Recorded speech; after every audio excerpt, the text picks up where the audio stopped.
اور 7ویں نمبر پر بری نیت اور برے خیال کی جگہ اچھی نیت اور اچھے خیال کو رکھ دیا جائے۔ یہ وہی بات ہے جو میں نے آپ کو پہلے کہی تھی کہ توجہ کسی نیک کام کی طرف کر دی جائے، لیکن چونکہ یہاں ایک کیا کہتے ہیں ڈیٹیل میں جانا چاہ رہا ہوں تو تھوڑا سا الفاظ بدل کے میں دوبارہ یہ بات کر رہا ہوں کہ خیال آ گیا برا تو برے خیال کی جگہ اچھا خیال رکھ دیں، بری نیت بن گئی بری نیت کی جگہ اچھی نیت بنا لیں، ریپلیس کر دیں، ریپلیسمنٹ یہ کر دیں۔ وہ کیسا ہوگا اور دل و دماغ کو اللہ نے ڈیزائن کیسے کیا ہے وہ تھوڑا سا میں آپ کے سامنے تشریح کر دیتا ہوں تو آپ کو آسانی ہوگی۔ یاد رکھیے دل و دماغ اپنا آٹو سسٹم رکھتے ہیں، پھر سنیے دل ہو کے دماغ یہ اپنا آٹو سسٹم رکھتے ہیں، ٹھیک ہے؟ کیا مطلب؟ اگر آپ اچھے یا برے خیال پر توجہ مرکوز کرنے کے بعد بے خیال بھی ہو جائیں، یعنی آپ نے اچھے یا برے خیال پر توجہ مرکوز کر دی، کنسنٹریٹ کر لیا، بعد میں بے خیال ہو گئے، تو بے خیال ہونے کے باوجود دل ہو کے دماغ وہ اپنا کام اس حوالے سے جاری رکھتے ہیں، کیونکہ آپ برے یا اچھے خیال کو دماغ کے آٹو سسٹم کے اندر داخل کر چکے ہیں۔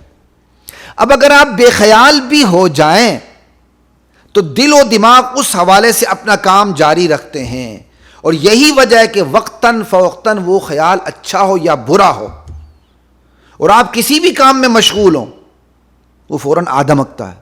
آپ عالم ہیں کہ آپ تاجر ہیں، آپ وکیل ہیں، آپ جج ہیں، آپ حاکم ہیں، آپ رعایا ہیں، آپ امیر ہیں، آپ غریب ہیں، اپنے شعبے پروفیشن کے حوالے سے آپ کو کوئی بھی خیال سوجتا ہے اور بے خیال ہونے کے باوجود آپ کسی اور کام میں مشغول ہو جاتے ہیں، آپ بے خیال ہو گئے، کو کام سوجا، تھوڑا سا کنسنٹریٹ کر لیے، اب آپ کسی اور کام میں مشغول ہو گئے، وہ جو خیال آپ نے سوچا تھا بطور عالم، بطور تاجر، بطور وکیل، بطور جج، وہ خیال آپ کی مرضی کے بغیر، وہ خیال شریف ہو کہ شریر ہو، فوراً دھمکتا ہے، آپ کو خوش کرتا ہے یا آپ کو تنگ کرتا ہے۔ آپ اس کو اپنی اجازت سے نہیں لاتے، ایک خیال سوچ لیا اور آپ کسی اور کام میں مشغول ہو گئے، وہ کسی اور کام میں مشغول ہے، جو پہلا خیال سوجا ہوا ہوتا ہے وہ فوراً آپ پہ حملہ کر کے آپ کے دل و دماغ پر آ جاتا ہے، چاہے آپ کہیں بھی ہو، خواہ آپ رکوع میں ہو سجدے میں ہو، آ جاتا ہے۔ تو کیا مطلب؟ دل و دماغ اپنا آٹو سسٹم رکھتے ہیں، ایک دفعہ اس کے اندر آپ نے ایک خیال کو ڈال لیا، وہ دل و دماغ کے آٹو سسٹم کے اندر آ گیا، اب آپ اس خیال سے بے خیال بھی ہو جائیں، وقتاً فوقتاً خیال اچھا ہو یا برا ہو وہ آتا رہے گا، اچھا خیال ہو آپ کو خوش رکھے گا، برا خیال ہو آپ کو تنگ کرے گا۔ یہ تو میں حسن ظن رکھتے ہوئے کہہ رہا ہوں، ورنہ ایسا بھی ہو سکتا ہے اچھا خیال برا لگے اور برا خیال اچھا لگے۔ انا للہ و انا الیہ راجعون۔ کہنے کی بات صرف یہ ہے، فوکس کر رہا ہوں اس بات پر، دل و دماغ اپنا آٹو سسٹم رکھتے ہیں، آپ نے اس کے اندر کوئی خیال ڈال لیا، چاہے وہ ابتدائی مرحلے میں ہو، وہ آپ کسی بھی کام میں مشغول ہو جائیں تو جو پہلے خیال ہے وہ وقتاً فوقتاً آتا رہتا ہے، وقتاً فوقتاً آتا رہتا ہے۔ یہ دماغ کا اپنا آٹو سسٹم ہے۔ اس لیے اس آٹو سسٹم میں بری نیت اور منفی خیال سے جان چھڑانے کا طریقہ یہ ہے کہ بری نیت اور منفی خیال کے مقابلے میں اچھی نیت اور اچھے خیال، بری نیت اور منفی خیال کا مقابلہ اچھی نیت اور اچھے خیال سے کیجیے۔ جب بری نیت کی جگہ اچھی نیت آ جائے گی، برے خیال کی جگہ اچھا خیال آ جائے گا، تو آپ کی اچھی نیت آپ کی بری نیت سے خود ہی نمٹ لے گی، آپ کا اچھا خیال آپ کے برے خیال سے خود ہی نمٹ لے گا۔ کیوں؟ کہ برا خیال آپ کے آٹو سسٹم کے اندر داخل ہو چکا ہے، اب اس کو ڈیلیٹ کرنے کا، ریپلیس کرنے کا طریقہ یہی ہے کہ آپ اچھے خیال کو ڈال دیجئے، وہ اچھا خیال برے خیال کو ڈیلیٹ کر دے گا، اور وہ اچھی نیت بری نیت کو تباہ و برباد کر کے رکھ دے گی۔ اس وضاحت سے یہ سوال بھی حل ہو جاتا ہے، نماز میں برے خیالات آتے ہیں، کیا کیا جائے؟ اللہ اکبر۔ میں ساتھیوں کو شرمندہ نہیں کر رہا ہوں، میں بھی آپ کی طرح ایک انسان ہوں۔ لوگ آتے ہیں سوال کرتے ہیں کہ جی نماز میں برے خیالات آتے ہیں، کیا کیا جائے؟ جب نماز سے پہلے برے خیالات دل و دماغ کے آٹو سسٹم میں آ چکے ہیں تو نماز میں ان تمام برے خیالات سے فوراً جان چھڑانا کیسے ممکن ہے؟ غور کیا آپ نے؟ جب نماز پڑھنے سے پہلے برے خیالات کی آماجگاہ بن چکا ہے دل و دماغ. نماز پڑھنے سے پہلے دل و دماغ برے خیالات کی آماجگاہ بن چکا ہے, پناہ گاہ بن چکا ہے, اور وہ برے خیالات آٹو سسٹم کے اندر آ چکے دل و دماغ کے. اب آپ جا کے فوراً نماز پڑھنا چاہتے تو مجھے بتائیں وہ فوراً نماز پڑھنے سے کیسے آپ جان چھوڑائیں گے برے خیالات سے؟ یا ہو نا نماز صحابہ والی, سمجھ آئی بات کی؟ چلیں اعمال شیطان والے ہوں, کم سے کم کوئی نماز ہی صحابہ والی ہو تو انشاءاللہ وہ برے خیالات کو تباہ و برباد کر کے رکھ دے گی, چاہے وہ جتنے بھی چھائے ہوں. لیکن پتہ ہی آپ سب کو کہ میری نماز, آپ کی نماز, ہم سب کی نماز کیسی ہوتی ہے. تو اس لیے اگر نماز پڑھنے سے پہلے برے خیالات دل و دماغ کے آٹو سسٹم میں آ چکے ہیں تو نماز شروع کرتے ہی ان برے خیالات سے کیسے جان چھڑائیں گے؟ اس پر دھیرے دھیرے ہی کام ہوگا. اس کا طریقہ یہ ہے, نماز سے پہلے کی جو مصروفیات ہیں, مشغولیات ہیں, ان کو درست رکھنے کی کوشش کریں تاکہ دماغ کا سسٹم صاف ہو سکے. وائرس آ گیا نا, برے خیالات کا وائرس آ چکا ہے, تو اس لیے دماغ کے آٹو سسٹم کے اندر جو برے خیالات کا وائرس آ چکا ہے, اب آپ پہلے اس وائرس سے اس دماغ کو صاف کرنے کی کوشش کریں نماز سے پہلے, جتنی صاف کرنے کی کوشش کرتے ہیں. اب نماز چونکہ ایک مثبت اور نیک عمل ہے, اسے بھی شروع کر دیں.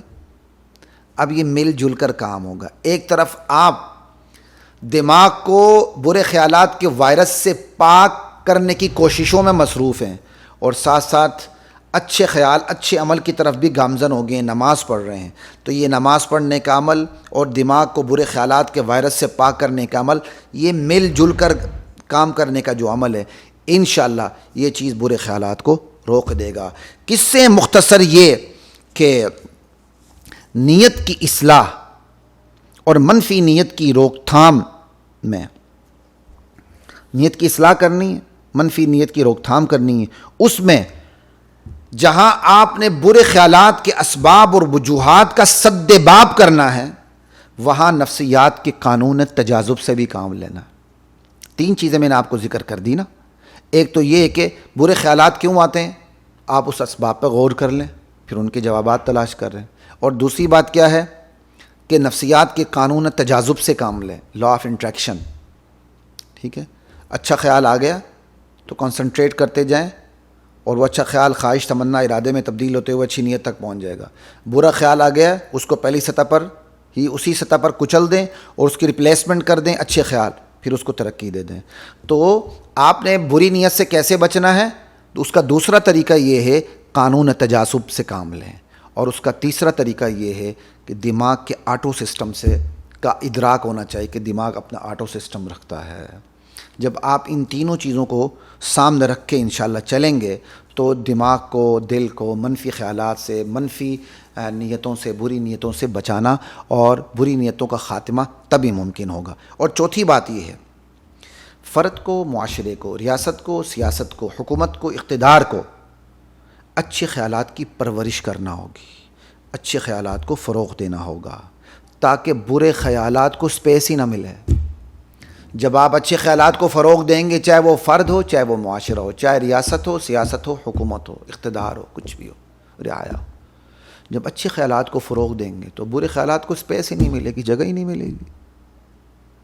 اور پھر برے خیالات کے جتنے بھی ذرائع ہیں, سمجھ آئی, ان کی بندش کرنا ہوگی, ان کی روک تھام کرنا ہوگی تاکہ برے خیالات بری نیت اور برے عمل پر نتیجہ خیز ہی نہ ہو سکیں. ٹھیک ہے, جبکہ آج ہمارا شیطانی دجالی میڈیا فرد, معاشرہ, ریاست, سیاست, اقتدار کی امبریلا تلے, چھتری تلے برے خیالات اور زہریلے افکار کی پرورش میں غلطاں ہے. سمجھ آئی بات کی؟ جو سیلاب کی مانند شیطانی اعمال پر نتیجہ خیز ہو رہے ہیں. ہمارا پورا میڈیا برے افکار کے فروغ میں, اس کی پرورش میں, برے خیالات کے فروغ میں, اس کی پرورش میں, اس کے اظہار میں سب سے آگے ہے. لیکن میڈیا, خود میڈیا کیا ہے, میڈیا کو فرد کی سپورٹ حاصل ہے, معاشرے کی سپورٹ حاصل ہے. اس معاشرے کی خاموش اکثریت سب سے بڑی ظالم ہے, ریاست اور سیاست کی سپورٹ حاصل ہے. اس امبریلا تلے میڈیا جو ہے وہ برے خیالات اور برے افکار کو فروغ دے رہا ہے، ان کی پرورش کر رہا ہے، جو برے اعمال بری نیت پر نتیجہ خیز ہو کے معاشرے کو تباہ و برباد کر رہے ہیں۔ اور پھر ساتھ ہم سب چیخ رہے ہیں، چور مچائے شور، فرد بھی چیخ رہا ہے، معاشرہ بھی چیخ رہا ہے، ریاست بھی چیخ رہی ہے، سیاست بھی چیخ رہی ہے، اقتدار کے ایوان بھی گونج رہے ہیں، رعایا بھی شور مچا رہی ہے، اوہ بدکاری پھیل گئی، اوہ یہ ہو گیا اور وہ ہو گیا، 2 اور 3 سال کے بچوں کے ساتھ بھی کیا کہتے ہیں زیادتیاں ہو رہی ہیں، یہاں تک کہ مردوں کے ساتھ بھی درندگی ہو رہی ہے۔ یہ ہے چور مچائے شور، سمجھ آئی؟ سارے اسباب تو ہم نے فراہم کر دیے ہیں، اب شور بھی ہم ہی مچا رہے ہیں، اور سب سے زیادہ اسباب کس نے فراہم کی ہیں؟ میڈیا نے فراہم کی ہیں، اور یہ بغیرت میڈیا سب سے زیادہ شور بھی یہی مچاتا ہے۔ آج اس میڈیا کو بند کر دیا جائے، اگر اس سارے میڈیا کو بند کر دیا جائے، ہم اپنی میڈیا کو بھی بند کرنے کے لیے تیار ہیں۔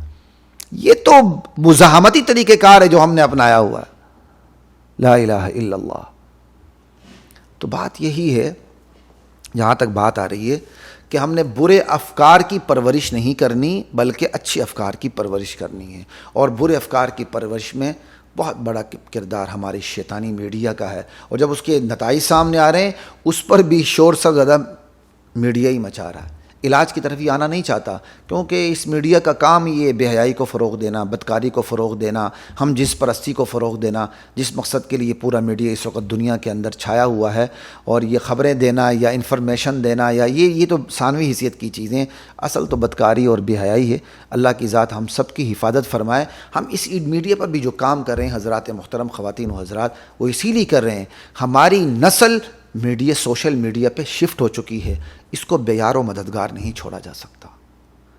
اس میڈیا کے اوپر دین کے نام سے بھی بدترین قسم کی بے دینی ہے، تاریخ کے نام سے صحابہ پر کیچڑ اچھالا جا رہا ہے، اور دین کے عنوان سے ارتداد اور زندیقیت اور مرزائیت اور صحابت دشمنی پھیلائی جا رہی ہے۔ تو ہماری نوجوان نسل چونکہ میڈیا پر، سوشل میڈیا پر شفٹ ہو چکی ہے، اسے ہم اس طرح بے یار و مددگار نہیں چھوڑ سکتے۔ ہم انہی کی مدد کے لیے، جس میں ہم خود شامل ہیں، اس میں ہماری مدد بھی ہے، ان کی مدد بھی ہے۔ ہم اس لیے میدان میں آئے تاکہ ہم اپنی نسل کو جتنا ہو سکے بچانے کی کوشش کریں۔ یہ تو یہاں تک ہماری بات تھی کہ منفی نیت سے، بری نیت سے اپنے آپ کو بچایا کیسے جائے، بری نیت کو کچلا کیسے کی جائے، اس کا خاتمہ کیسے کیا جائے۔ اب ہم اگلے سوال کی طرف چلتے ہیں، سوال نمبر 8۔ سوال نمبر 8 یہ ہے کہ چلیں جی، آپ کو یہ تو پتہ چل گیا کہ نیت، اچھی نیت کیسے کرنی ہے، بری نیت کو سے دور کیسے رہنا۔ اگلا سوال یہ ہے، نیت کو خالص کیسے کرنا ہے کہ وہ نیت صرف اللہ کے لیے ہو۔ نیت کو خالص کیسے کرنا، لوجہ اللہ۔ جی یاد رکھیے، خالص اللہ تعالیٰ کے لیے نیت کرنے اور رکھنے کا اول اور آخر ایک ہی طریقہ ہے، وہ ہے اللہ کی ذات و صفات کی معرفت۔ اللہ وحدہ لا شریک لہ کی ذات اور صفات کی معرفت، بس اسی معرفت خداوندی کے لیے زمینی انبیاء اور آسمانی کتب کا نزول مسعود ہوا۔ یاد رکھیے، معرفت الہی ہی سے عظمت الہی پیدا ہوگی، پھر یہی عظمت، یہی ہیبت، یہی محبت، یہی خوف، یہی خشیت خالص نیت کی بنیاد بنتی ہے۔ خالص نیت کی بنیاد اللہ کی معرفت ہے۔ اللہ کی معرفت حاصل ہو جائے، اللہ کی عظمت دل میں جنم لیتی ہے، اللہ کی ہیبت دل میں پیدا ہوتی ہے، اور اللہ کا خوف دل میں پیدا ہوتا ہے، اللہ کی خشیت دل میں پیدا ہوتی ہے، اللہ سے محبت دل میں پیدا ہوتی ہے۔ لوگ خوف سے بھاگتے ہیں، اور وہ اللہ سے خوف کو ایسے ہی سمجھتے ہیں جیسا بندہ بندے سے خوف کھاتا ہے۔ یاد رکھیے، بندہ بندے سے خوف کھاتا ہے تو دور بھاگتا ہے، اور بندہ جب اللہ سے خوف کھاتا ہے تو اس کے قریب آ جاتا ہے۔ احمقوں کو اس چیز کا پتہ نہیں ہے، وہیں پھلجھڑیاں چھوڑتے رہتے ہیں، جی اللہ تعالیٰ سے خوف کیوں، جی اللہ سے صرف محبت ہی کی جائے۔ اللہ اکبر کبیرہ۔ ویسے جس سے محبت ہے اسے بھی خوف آتا ہے، بات یاد رکھیے، لیکن سمجھنے کے لیے کچھ کھوپڑی کے اندر دماغ چاہیے۔ جس سے محبت ہونا، اس سے بھی خوف بندہ کھاتا ہے کہ کہیں میری حرکت سے جس سے مجھے محبت ہے یہ ناراض نہ ہو جائے۔ لا الہ الا اللہ۔ چلیں خیر، آگے چلتے ہیں۔ ہم یہ بات کر رہے تھے، نیت کو خالص رکھنے کے لیے اس کا اول و آخر طریقہ جو ہے نا، وہ اللہ کی ذات و صفات کی معرفت ہے، اور قرآن حکیم کو مطالعہ اس حقیقت کو آشکار کرتا ہے۔ یہ بات یاد رکھیے، قرآن حکیم کا مطالعہ اس حقیقت کو آشکارا کرتا ہے۔ ذرا سنیے قرآن کریم کی ایک دو تین آیات پڑھتے ہیں، قرآن کریم کی تھوڑی سی سیر کرتے ہیں۔ ہمارا تو بنیادی موضوع ہی قرآن کریم، انشاءاللہ اس پر بھی ہم مسلسل بات کریں گے اللہ تعالیٰ نے چاہا۔ ذرا تھوڑی سی قرآن کریم کی سیر کروا دیتا ہوں کہ نیت اللہ کی اس ذات و صفات کی معرفت سے نیت خالص کیسے نہیں ہوتی۔ کل من علیہا فان، ہر چیز پر فنا ہے۔ وَيَبْقَى وَجْهُ رَبِّكَ ذُو الْجَلَالِ وَالْإِكْرَامِ، بقا صرف رب ذوالجلال والاکرام کو ہے۔ بس انصاف سے بتائیے، رب جلیل کی بقا اور باقی ہر ایک کی بے ثباتی اور فنا نیت کو خالص نہیں کر دیتی؟ لا الہ الا اللہ۔ حقیقت کی یہ معرفت جسے حاصل ہو جائے اس کے خلوص اور اخلاص کی کوئی انتہا ہوگی؟ جس کو یہ حقیقت پتہ چل جائے اللہ کے سوا ہر شے بے ثبات ہے، اللہ کے سوا ہر شے کو فنا ہے، کل من علیہا فان، بقا اور ثبات صرف ایک اللہ کو حاصل ہے۔ ثبت اسبر جرید عالم دوام ماں، سمجھ آئی؟ اللہ کو صرف دوام حاصل ہے اور کسی کو دوام حاصل نہیں۔ اگر اس حقیقت کا ادراک ہو جائے تو پھر نیت کس کے لیے ہوگی؟ اسی کے لیے ہوگی نا جس کو دوام حاصل ہے، جس کو بقا حاصل ہے، اس کے لیے نہیں ہوگی جس کو فنا ہے۔ سمجھ آئی بات کی؟ قرآن کریم کی اس آیت کی حقیقت جس کے دل میں اتر جائے اس کی نیت صرف ایک اللہ کے لیے ہوگی۔ آگے چلتے ہیں، قرآن کریم کی ایک اور آیت کا مطالعہ کر لیتے ہیں۔ اب سورہ آل عمران کے آخری رکوع کی طرف چلتے ہیں، سورہ آل عمران، اور یہ آیت نمبر 190 ہے۔ ان فی خلق السماوات والارض واختلاف اللیل والنہار لآیات لأولی الالباب۔ اللہ اکبر، چلتے جائیے، آیت نمبر 190 191 بھی پڑھ لیں۔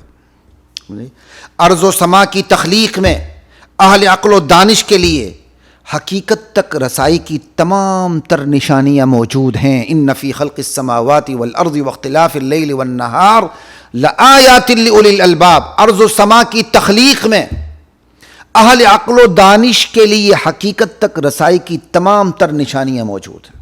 لا الہ الا اللہ، بس صرف غور و فکر کی ضرورت ہے، جس کی بنیاد پر بندہ بے اختیار پکار اٹھتا ہے، ربنا ما خلقت ھذا باطلا، اے میرے مولا، اے ہمارے مولا، اے ہمارے پروردگار، تخلیق کی یہ کاریگری باطل و بیکار نہیں، تجھ تک پہنچنے کی سیڑھی ہے، نیتوں کو خالص کرنے اور رکھنے کی علت ہے۔ لا الہ الا اللہ، سبحانک، مولا واقع تو ہر عیب سے، ہر شریک سے پاک ہے۔ لا الہ الا اللہ۔ اب جو یہ آیت پڑھے گا، ارض و سما پہ غور کرے گا، اللہ وحدہ لا شریک لہ کی پوری قدرت کو دیکھے گا اور مقابلے میں ہر ایک کی عاجزی کو دیکھے گا، تو ایمانداری سے بتائیے کہ اس کی نیت عاجز مخلوق کے لیے ہوگی یا قادر مطلق اللہ کے لیے ہوگی، خالق ارض و سما کے لیے ہوگی؟ یقیناً خالق ارض و سما کے لیے ہوگی، اور صرف خالق ارض و سما کے لیے ہوگی۔ نیت کو خالص رکھنا ہے تو قرآن کریم کو مطالعے میں رکھیے گا۔ اب آگے چلتے ہیں، سورہ فرقان کے آخری رکوع کی طرف آیت نمبر 61 کا مطالعہ کریں۔ تبارک الذی جعل فی السماء بروجا وجعل فیہا سراجا وقمرا منیرا وہو الذی جعل اللیل والنہار خلفۃ لمن اراد ان یذکر او اراد شکورا۔ یہ آفتاب و مہتاب کی گردش، یہ دن رات کا آنا جانا، اللہ اکبر، یہ سارا نظام ارض و سما بندوں کے لیے، شکر گزار بندوں کے لیے، لمن اراد ان یذکر او اراد شکورا، شکر گزار بندوں کے لیے انعامات اور احسانات کی صورت میں دکھتا ہے، اور سبق لینے والوں کے لیے دلیل اور استدلال کا روپ رکھتا ہے۔ یعنی کیا عجیب شان ہے اللہ تعالیٰ کے اس نظام کی، یہ آفتاب و مہتاب کی گردش۔ تبارک الذی جعل فی السماء بروجا، بہت بابرکت ذات ہے، عالی شان اور ذی شان ہے وہ ذات جس نے آسمان میں ستارے رکھ دی۔ جعل فی السماء بروجا وجعل فیہا سراجا، اللہ تعالیٰ نے اس میں سورج کی شکل میں چمکتا چراغ رکھ دیا، وقمرا منیرا، اللہ تعالیٰ نے ایک نورانی چاند بھی بنا دیا۔ یہ آفتاب و مہتاب کی گردش، یہ دن رات کا آنا جانا، یہ اللہ کی قدرت ظاہر باہر جو ہو رہی ہے، جب بندہ اس پہ غور کرتا ہے تو جو بندہ غور کرتا ہے اس کی دو حیثیتیں، کس شکل میں غور کرتا ہے؟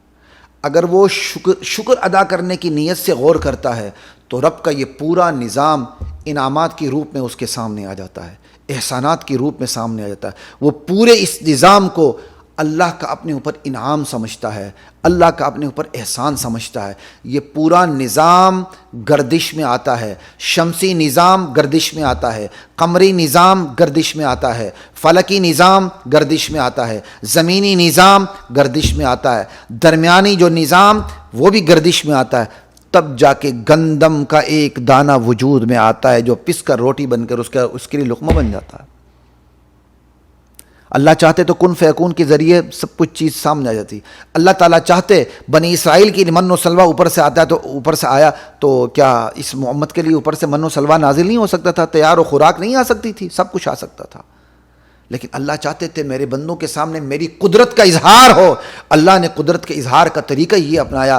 گندم کا ایک دانہ وجود میں تب آتا ہے جب یہ پوری دنیا کا نظام حرکت میں آتا ہے.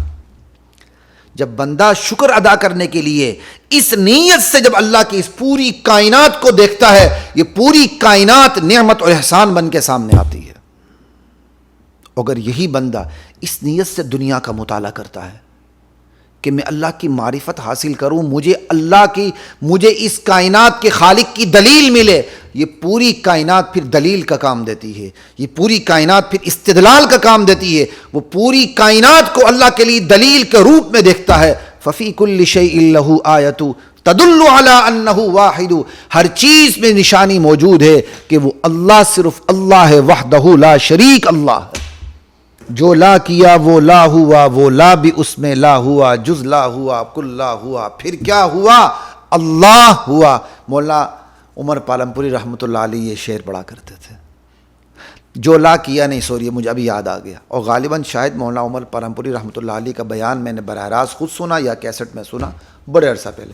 جو لا کہا وہ لا ہوا، وہ لا بھی اس میں لا ہوا، جز لا ہوا کل لا ہوا. پھر کیا ہوا؟ اللہ ہوا. ففی کل شیء لہ آیۃ تدل علی انہ واحد. خیر بات یہی ہو رہی تھی جب بندہ قرآن کا مطالعہ کرتا ہے، اس میں اللہ کی ذات و صفات کی معرفت اسے ملتی ہے. پھر ایسے میں وہ پھر وہ غیر اللہ سے کٹ جاتا ہے، کٹ کر صرف اللہ کے لیے. پھر اس کی جو نیت ہوتی ہے وہ غیر اللہ کے لیے نہیں ہوتی، کٹ کر صرف ایک اللہ کے لیے ہو جاتی ہے. کیوں؟ وہ تو غیر اللہ کو، اللہ کے سوا ہر ہستی کو بے اختیار دیکھتا ہے، عاجز دیکھتا ہے، اللہ کے سامنے مجبور دیکھتا ہے، اللہ کے سامنے سجدے میں گرا ہوا دیکھتا ہے. صرف ایک اللہ کو قادر مطلق دیکھتا ہے. تو پھر اس کی نیت بھی پھر کسی اور کے لیے نہیں ہوتی. کس کے لیے ہوتی ہے؟ صرف ایک اللہ کے لیے ہوتی ہے. تو خلاصے کلام یہ ہوا، اپنی نیتوں کو خالص رکھنے کے لیے اللہ کی ذات و صفات کی معرفت ضروری ہے. اور اللہ کی ذات و صفات کی معرفت میرے اور آپ کے ملفوظات سے حاصل نہیں ہوتی، بلکہ سب سے بڑھ کر اللہ کے کلام قرآن مجید سے حاصل ہوتی ہے. اس لیے قرآن مجید کو اپنی زندگی کا حصہ بنائیں، اس کو مطالعے میں رکھیں.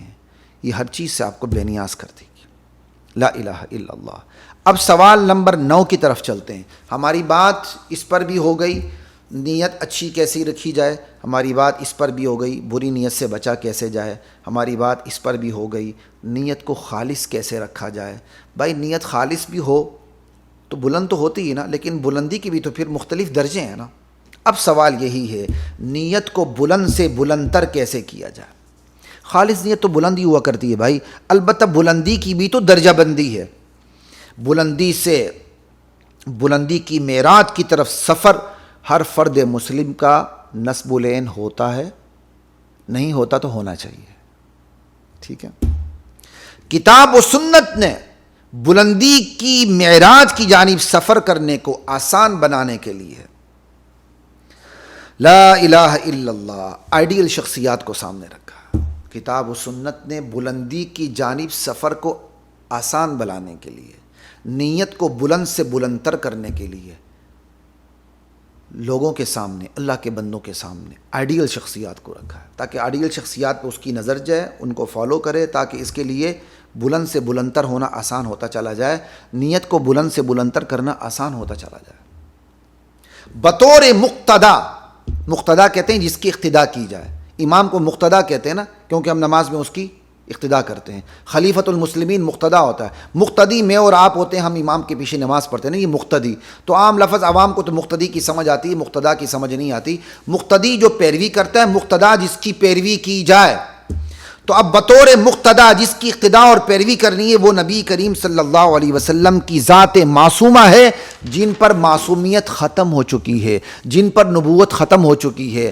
آپ کی ختم نبوت اور ختم معصومیت پر ایمان لانا ایمان کے لیے ضروری ہے. ختم نبوت کا مطلب ہی ختم معصومیت ہے, ختم معصومیت کا مطلب ہی ختم نبوت. اللہ اکبر. آپ کی ذات مطہرہ اہل ایمان کے لیے نمونہ عمل ہے. لقد کان لکم فی رسول اللہ اسوۃ حسنہ. لا الہ الا اللہ. تو آئیڈیل شخصیات میں سب سے پہلے قرآن کریم نبی کو سامنے رکھتا ہے, سمجھ آئی, تاکہ نبی کی امتیوں کو نیت کو بلند سے بلند تر کرنا آسان ہو جائے. لقد کان لکم فی رسول اللہ اسوۃ حسنہ لمن کان یرجو اللہ والیوم الآخر. ٹھیک ہے نا, وذکر اللہ کثیرا. لا الہ الا اللہ. اب پوری اسوہ حسنہ کیا ہے؟ پیٹ پر پتھر باندھنا, مشکلات جھیلنا, دین کے لیے ہر قربانی دینا. تو نبی نے سب سے زیادہ جد و جہد کی ہے, اور نبی ہی سب سے زیادہ آزمائشوں کا شکار ہوا کرتا ہے. ہمارے نبی بھی سب سے زیادہ آزمائشوں کا شکار ہوئے, سب سے زیادہ محنت کی, اور سب سے زیادہ ایمان والے تھے. اس لیے بطور مقتدیٰ ہمارے سامنے نبی کی شخصیت کو رکھا گیا صلی اللہ تعالی علیہ وآلہ وسلم, تاکہ ہمارے لیے نیت کو بلند سے بلند تر کرنا, بلند ترین کرنا آسان ہو جائے. نبی کے بعد جن ہستیوں کا نام آتا ہے وہ ہیں اصحاب نبوت. بطور مقتدی وہ ہمارے لیے معیار حق و عدل ہے. لا الہ الا اللہ. اصحاب نبوت, اصحاب نبی رضوان اللہ تعالی علیہم اجمعین, یہ ہمارے لیے معیار حق و عدل ہے. فَإِنْ آمَنُوا بِمِثْلِ مَا آمَنْتُمْ بِهِ فَقَدِ اهْتَدَوْا. آنے والے لوگ یہ صحابت تمہاری طرح ایمان لے آئیں تو کامیاب ہو جائیں گے, ہدایت یافتہ ہو جائیں گے. یعنی اب جب منافقین کو صحابہ کی طرح ایمان لانے کا کہا جاتا تھا نا, تو ان کا بغض باہر آ جاتا تھا.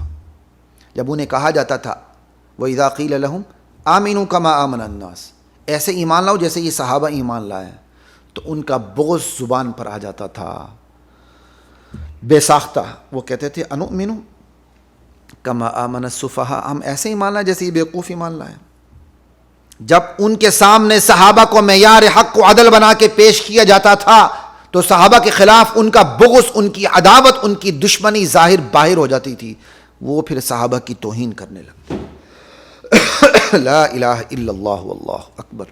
قصے مختصر یہ کہ اپنے گرد و پیش کی آئیڈیل شخصیات کو نظر انداز, انسان جو ہے, قصے مختصر یہ کہ انسان اپنے گرد و پیش کی آئیڈیل شخصیات کو نظر انداز نہیں کر پاتا, بلکہ انسان کی طبیعت اور جبلت یہ ہے کہ وہ اپنی آئیڈیل شخصیات کے افکار کو, اثرات کو, حتیٰ کہ ان کی حرکات اور سکنات کو, حتیٰ کہ ان کی بدن بولی, باڈی لینگویج کو بھی قبول کر لیتا ہے.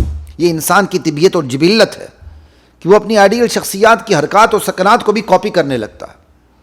قرآن نے انسان کی اسی نفسیات کا لحاظ رکھتے ہوئے دنیا کی بہترین شخصیات کو بطور نمونہ ذکر کر دیا ہے, تاکہ انسان اپنی زندگی میں ان شخصیات کی افکار, اثرات, نشست و برخاست کو اپنی زندگی کا حصہ بنائے, بلکہ کھانے پینے اور استنجا تک کے معاملات میں ان کو اپنا آئیڈیل سمجھے. استنجا تک کے معاملات کو ان کو اپنا آئیڈیل سمجھے.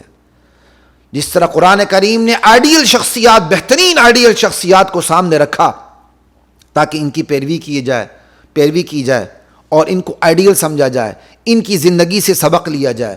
بالکل اسی طرح قرآن کریم نے دنیا کی بدترین شخصیات کو بھی ان کی افکار اور اثرات کی مذمت کرتے ہوئے ان کا تذکرہ کر دیا. بدترین شخصیات کا تذکرہ مفت میں نہیں کیا قرآن کریم نے, ان کی مذمت کرتے ہوئے, ان پر ہتھوڑے چلاتے ہوئے, ان پر نشتر زنی کرتے ہوئے ان کا بھی تذکرہ کر دیا, تاکہ انسان اپنی زندگی میں ان شیطانی, دجالی, ابلیسی اور فرعونی اور قارونی شخصیات کے افکار سے, اعمال سے, عقائد سے, نظریات سے اپنی زندگی کو محفوظ رکھتے ہوئے بلندی سے بلندی کی طرف سفر کرتا چلا جائے.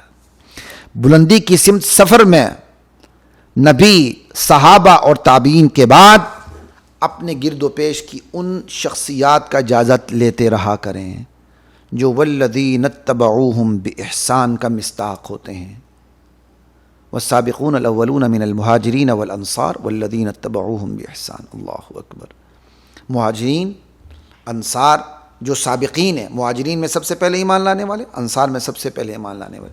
والذین اتبعوہم بإحسان، پھر ان کے بعد جو ان کی پیروی کرتے رہے، ان جنہوں نے اس میں صحابہ بھی آگے تا قیامت تک مسلمان بھی آگے، صحابہ کے بعد بطریق اولا صحابہ کے بعد تابعین آگے، اس کے بعد تبع تابعین آگے.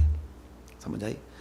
تو نبی کے بعد صحابہ، صحابہ کے بعد تابعین، تبع تابعین، خیر القرون، اس کے بعد جتنے ہمارے بڑے بڑے متقدمین ہیں ان کو سامنے رکھیے، جنہوں نے والذین اتبعوہم بإحسان، یعنی اس کا مصداق وہ ہوئے ہیں والذین اتبعوہم بإحسان کا. ایسی شخصیات کو سامنے رکھے، کیونکہ جو شخصیات میرے اور آپ کے مشاہدے میں ہوتی ہیں ہم ان کے اثرات قبول کرتے چلے جاتے ہیں. خود میں اپنی زندگی کا پر غور کرتا ہوں کہ میرے سامنے بہت سی شخصیات نمایاں ہو جاتی ہیں جن کا میں اثر قبول کیے بغیر نہیں رہ سکا، چاہے وہ میں نے ان کے نظریاتی اثرات قبول کی ہوں یا عملی اثرات قبول کی ہوں. میں کوئی بڑا بندہ تو نہیں ہوں، لیکن اچھا ہو یا برا ہو، بہرحال بندہ نظریات کو، شخصیات سے اثرات کو ضرور قبول کرتا ہے. اور آپ بھی غور کیجیے کہ آپ کن کن شخصیات سے متاثر ہوتے ہیں اور ان کے افکار و اثرات سے متاثر ہوتے ہیں. لیکن افکار و اثرات میں والذین اتبعوہم بإحسان کی شرط رکھیے گا کہ بس تاثر انہی سے لینا ہے جو صحابہ اور تابعین سے متاثر ہیں. اور صحابہ اور تابعین کس سے متاثر ہیں؟ نبی علیہ السلام سے متاثر ہیں. نبی علیہ السلام کا تعلق کس سے؟ براہ راست اللہ سے. تو میں اپنی زندگی میں دیکھتا ہوں کہ میں اپنی زندگی میں کن شخصیات سے متاثر ہوتا رہا ہوں. تو سب سیدھی بات ہے، سب سے پہلے میرے سامنے میرے والد مرحوم آتے ہیں رحمہ اللہ تعالی. اللہ تعالیٰ ان کی قبر کو جنت کا باغ بنائے، ان کی قبر کو نور سے بھر دے. اس کے بعد میں اپنے نانا جان رحمۃ اللہ علیہ کو دیکھتا ہوں. میں ان شخصیات کی بات کر رہا ہوں کہ جن کو میں نے اپنی زندگی میں دیکھا یا میں نے ان کی کتابوں سے استفادہ کیا، جس میں میرے والد سر فہرست ہیں، میرے نانا جان رحمۃ اللہ علیہ سر فہرست ہیں. حضرت شیخ القرآن مولانا غلام اللہ خان رحمۃ اللہ علیہ جو میرے والد صاحب کے استاد ہیں، الحمدللہ ان سے ملاقات کا شرف بھی مجھے حاصل ہے. ہمارے ہاں آتے رہتے تھے، تشریف لاتے رہتے تھے، میرے والد صاحب کے استاد تھے. میں ان سے بہت متاثر ہوں.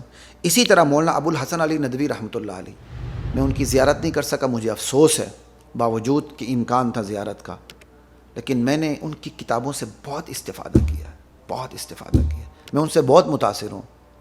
ضروری نہیں ہوتا کہ آپ کسی بھی شخصیات کے 100% تاثر قبول کریں. مولانا ندوی رحمۃ اللہ علیہ کی تاریخی نظریات سے بہت سی چیزوں میں مجھے اتفاق نہیں ہے، خصوصاً کربلا وغیرہ کے معاملات میں ان سے اتفاق بالکل بھی نہیں کرتا. لیکن بہت بڑی شخصیت تھی، عالم اسلام کی بہت بڑی شخصیت تھی، اور میں نے ان کے کتابوں سے بہت استفادہ کیا، بہت استفادہ کیا ہے. میں جتنی مرضی ان کے لیے دعائیں کر دوں، میں ان کے احسان کا بدلہ نہیں چکا سکتا. اسی طرح مولانا منظور نعمانی رحمۃ اللہ علیہ، یہ بھی انڈیا کے بہت بڑے عالم گزرے. میں نے ان سے بہت، ان کے کتابوں سے میں نے بہت استفادہ کیا، بہت استفادہ کیا، کوئی شک نہیں. اسی طرح حضرت تقی عثمانی صاحب ہیں، آج کے دور میں اللہ تعالیٰ انہیں سلامت رکھے. میں ان کا براہ راست شاگردی کی نعمت سے مستفید تو نہیں ہو سکا، لیکن میں نے ان کی کتابوں سے بہت استفادہ کیا، بہت. جو فوت ہو چکی ہیں اللہم ارفع درجتہم فی اعلی علیین، جو زندہ ہیں اللہ ان کا سایہ ہم پہ سلامت رکھیں.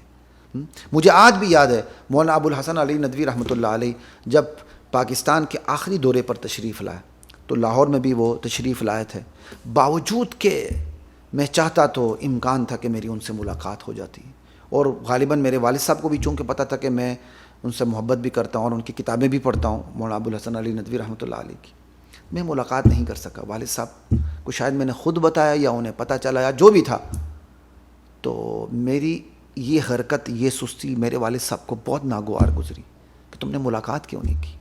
لا الہ الا اللہ. میرے والد صاحب میں بہت اعتدال تھا. میں حیران ہوتا ہوں، یہ اعتدال تو میں بڑوں میں نہیں پاتا، اس لیے میں اپنے والد صاحب سے میں بہت زیادہ تاثر لیتا ہوں. بہرحال خیر یہ بات تھی. زندگی کے ہر شعبے میں نیت کو بلند سے بلند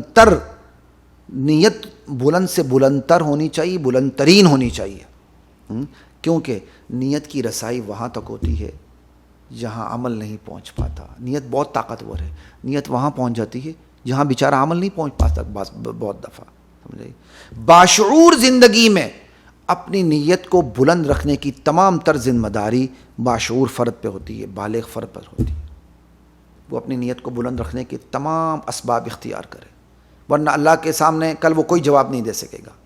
البتہ بے شعور زندگی میں، کم عمری کی زندگی میں، اس لیے تو میں بار بار کہتا ہوں نا، مجھے اپنے والد صاحب کی قدر آتی کہ ہم کیا تھے، پتھر تھے، انہوں نے تربیت کی، سمجھ آئی؟ آج تربیت نہ ہوتی تو پتہ نہیں ہم کیا کر رہے ہوتے، گو چرا رہے ہوتے، پتہ نہیں کیا کر رہے ہوتے۔ خیر، تو بے شعور اور کم عمری کے زمانے میں یہ جو ذمہ داری ہوتی ہے نا نیت کو بلند رکھنے کی، یہ والدین کی ہوتی ہے، سرپرستوں کی ہوتی ہے، تاکہ بچے کی شخصیت درست سمت میں پروان چڑھ سکے۔ یہ تمام تر ذمہ داری والدین کی ہوتی ہے، گارڈینز کی ہوتی ہے، سرپرستوں کی ہوتی ہے۔ یہی نیت تو ہے جو ایک جاہل کو جہنم، ایک عالم کو جہنم پہنچا دیتی ہے اور ایک جاہل کو جنت پہنچا دیتی ہے۔ یہی نیت تو ہے، نیت کوئی آسان کام ہے۔ اور آخری بات یاد رکھیے، پلے باندھ لیجیے، بلند ترین نیت، بلکہ نیت کی معراج یہ ہے کہ اپنے عقائد اور نظریات کی اصلاح کی نیت کی جائے۔ پھر سن لیجیے، بلند ترین نیت بلکہ نیت کی معراج یہ ہے کہ اپنے عقائد اور نظریات کی اصلاح کی نیت کی جائے۔ سمجھا؟ آنکھ بند نہ کی جائے بس۔ اعمال کی اصلاح تو نیت کی اصلاح کے بعد کا کام ہے، اور ہماری کم بختی بلکہ بدبختی یہ ہے، ہم حدیث انما الاعمال بالنیات وانما لامرئ ما نوى فمن كانت هجرته الى الله ورسوله فهجرته الى الله ورسوله ومن كانت هجرته الى دنيا يصيبها ام امرأة ينكحها فهجرته الى ما هاجر اليه۔